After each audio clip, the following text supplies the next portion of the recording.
Magandang araw, Esperanza. Maaari ba akong umakyat ng digo sa iyo? Kung ako sana iyong pahihintulutan, nais ko sana ipahayag ang aking damdamin. Ikaw na rin ang aking mabuting layunin na...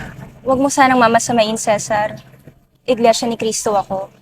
Hindi ako nagpapaligaw sa hindi kaanib sa Iglesia ni Cristo. Anong iglesia ni Cristo? Bawal sa amin na mag-asawa sa hindi namin kapananampalataya. Di ba't lahat naman ng relihiyon ay pare-pareho lang? Hindi, Cesar.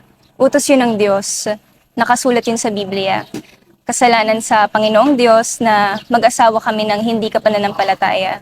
Pero Esperanza, Kaya ngayon pa lang, Cesar, ipinauunawa ko na sa'yo, hindi ako nagpapaligaw sa hindi kaanib sa Iglesia ni Cristo.